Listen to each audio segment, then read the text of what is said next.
안녕하세요 여러분. 성공합시다. 우리가 자녀를 키우다 보면 사춘기쯤 되면 내버려둬 이런 말 많이 하잖아요. 근데 부모 입장에서는 내버려 둘 수가 없잖아요. 왜냐면 그 길로 가면 절벽이 있으니까요.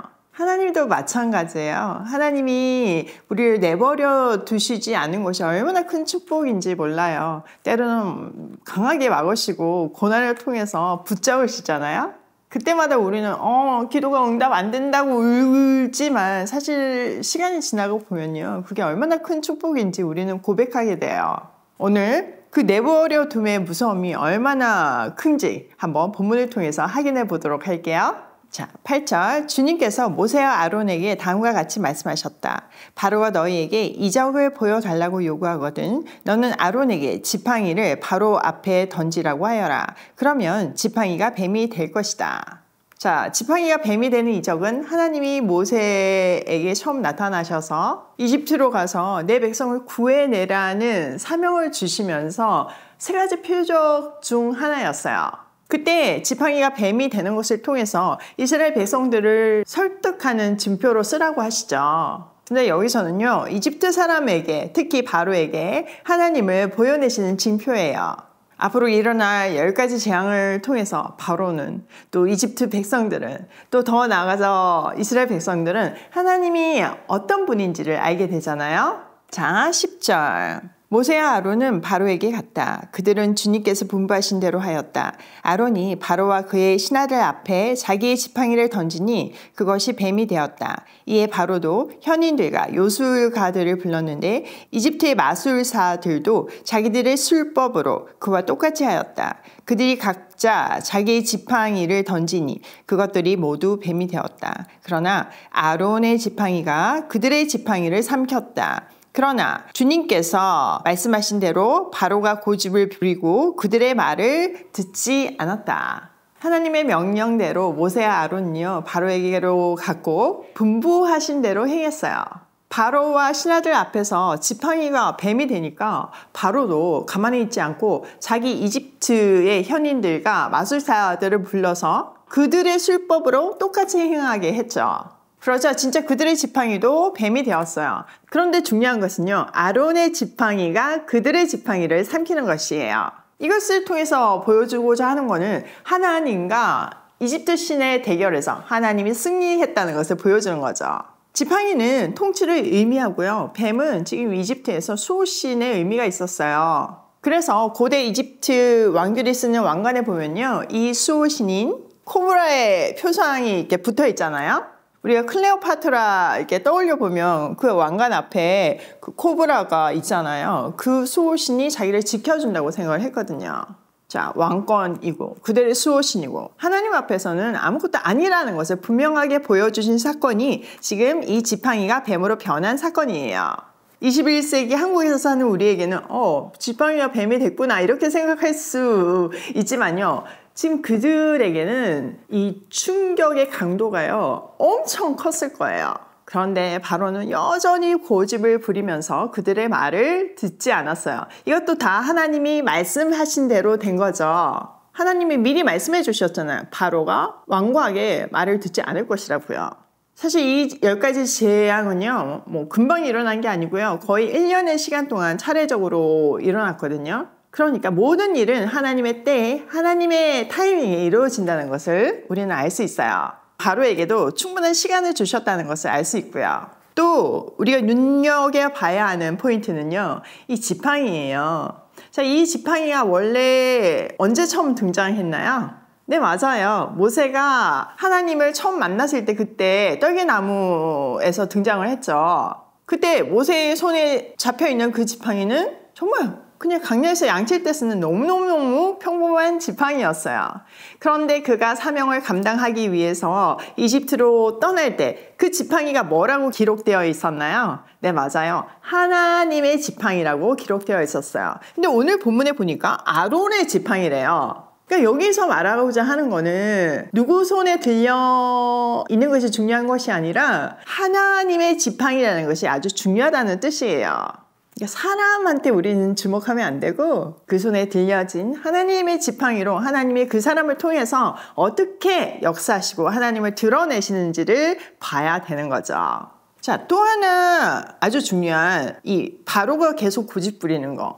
이 의미를 좀 확실히 알고 갔으면 좋겠는데요. 왜냐하면 앞으로 계속 나올 것이기 때문이에요. 제가 성경을 가르치다 보면 많은 질문 중에 하나가 왜 하나님은 바로의 마음을 돌아서지 않게 만드셨냐고, 왜 완악하게 계속 만드셔가지고 결국은 벌을 주시냐고 이렇게 물으시더라고요. 근데 그렇지 않아요. 하나님은 악을 조정하시는 분이 절대 아니시고 심판이 목적이 아니에요. 심판을 통해서 돌아오게 하는 게 목적이죠. 그러면 이 바로가 돌아서지 않는 거, 마치 성경에는 하나님이 그의 마음을 완악하게 계속 유지하고 있다는 이 본문을 우리는 어떻게 받아들여야 할까요? 로마서 1장에 이 내용이 아주 정확하게 기록되어 있어요. 자, 1장 18절. 하나님의 진노가 불의한 행동으로 진리를 가로막는 사람의 온갖 불경건함과 불의함을 겨냥하여 하늘로부터 나타납니다. 하나님을 알만한 일이 사람에게 환히 드러나 있습니다. 하나님께서 그것을 환히 드러내 주셨습니다. 지금부터 잘 들으세요. 이 세상 창조 때부터 하나님의 보이지 않는 속성, 곧 그분의 영원하신 능력과 신성은 사람이 그 지으신 만물을 보고서 깨닫게 되어 있습니다. 그러므로 사람들은 핑계를 댈 수 없습니다. 그러니까 우주 만물에 하나님의 능력과 신성이 다 있다는 거죠. 21절.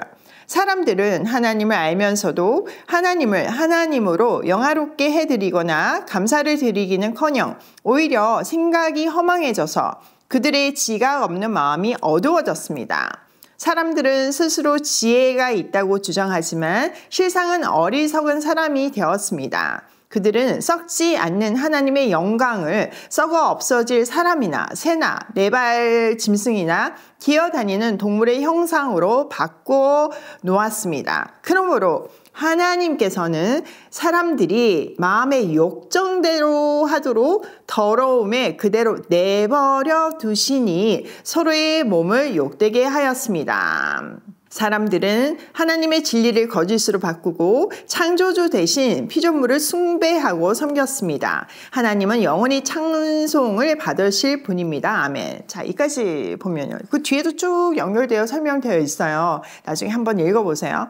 자, 어떻게 한다고요? 마음의 욕정대로 더러움에 그대로 내버려 두셨대요. 지금 이 상태가 사실 바로의 마음 상태예요. 자, 하나님은 하나님의 능력과 신성을요, 온 우주 만물에 그 만드신 피조물에 다 세팅해 놓으셨어요. 사람들이 깨달을 수 있게요. 사람들은 막 자연을 보면 감탄을 하잖아요. 논리로는 풀 수 없는 그런 신비한 일들을 보면 경이롭게 생각을 하잖아요. 근데 그때 하나님께 찬양을 드려야 되는 건데, 하나님이 있구나 직감적으로 느끼는 건데, 대부분의 사람들은 바로처럼 못 본 척하고 못 들은 척하면서 자기의 그 더러운 마음 속에 갇혀 있는 거죠. 마음의 욕정대로 하도록 내버려 두는 상태. 이 상태가 바로 바로의 강팍함이고 바로의 마음 상태예요. 잘 이해되셨나요? 그러니까 하나님이요, 바로에게 기회를 안 주시는 것이 아니라 하나님임을 인정할 수밖에 없는 사인들을 계속 보여주셨어요. 무려 1년 동안요.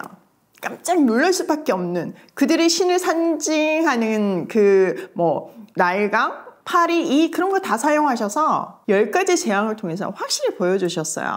그들의 신을 치는 것을 보면 바로가 마음을 돌이켜야 되잖아요.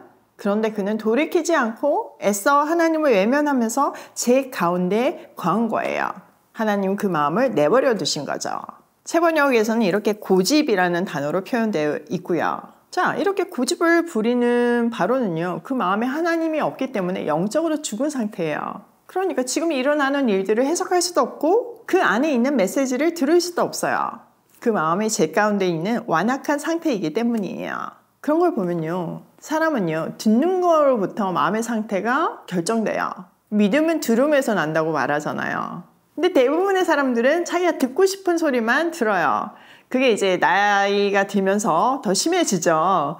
경험이 이제 쌓이면서 그게 확신으로 와서 어떻게 보면 자기의 견고한 성이 쌓아지고 남의 이야기는 절대 듣지 않아요. 남의 이야기를 안 들으면 대화가 안 되니까 사람들이 멀리 하잖아요. 그러니까 참 불쌍한 거예요. 어떻게 보면. 지혜의 왕이라고 말하는 그 솔로몬이 하나님이 너 뭐 구하니? 했을 때 뭘 구했나요? 예, 듣는 마음을 구했어요. 그래서 우리가 구해야 되는 거는 그 듣는 마음이에요. 그 듣는 마음으로 영적인 귀와 눈을 열어서 하나님의 메시지를 잘 듣고 들은 대로 순종하는 우리가 되면 좋겠어요. 자, 오늘 내용을 우리 삶에 한번 적용을 해보면요. 첫 번째, 하나님의 지팡이인 것이 중요하다. 우리 손에 아무것도 아닌 것이 하나님의 일을 할 때 하나님의 지팡이가 되잖아요. 그거는 특별한 누구한테 주어진 것이 아니에요. 지금 이 지팡이도, 모세의 지팡이도 아론 손에 있으니까 아론의 지팡이가 되잖아요. 근데 그 베이스는 하나님의 지팡이에요. 그러니까 누구에게 집중하지 말고 그 손에 들려주신 하나님의 지팡이에 집중하는 우리가 되면 좋겠어요. 하나님은 그것을 사용하셔서 세상을 살리시니까요. 두 번째, 하나님은 돌이킬 수 있는 충분한 기회를 주신다. 바로한테도 기회를 충분히 주셨고요. 우리한테도 늘 충분한 기회를 주신다는 것을 잊지 마시고 뭔가 잘못했을 때 거기에 묶여 계시지 마시고 하나님은 우리의 실수도 사용하시고 그 실수에서부터 또 아름다운 스토리를 만들어 가신다는 것을 기억하면서 힘을 내시기 바라요. 세 번째, 진짜 구해야 될 것은 듣는 마음이다. 여러분, 진짜 듣는 마음이 있으면요, 우리는요 우주 만물을 창조하시고 내 인생을 완벽하게 인도하시는 그 하나님의 메시지를 들을 수 있어요. 우리가 뭔가 사건이 발생하고 어려운 일이 생기면 조언을 구하잖아요. 근데 그 조언도 사람으로부터 구하니까 사실 그게 완벽하지 않아요. 근데 그 일을 완벽하게 하시고 그 문제의 해결책을 손에 쥐고 계시는 하나님께 구하면 우리 인생의 대로가 열릴 수밖에 없어요. 그러니까 복된 인생의 베이스가 되는 듣는 마음을 구하는 우리가 되면 좋겠어요. 오늘도 하나님이 주시는 메시지에 세밀하게 반응하며 그것을 순종하는 복된 하루로 고고싱해요.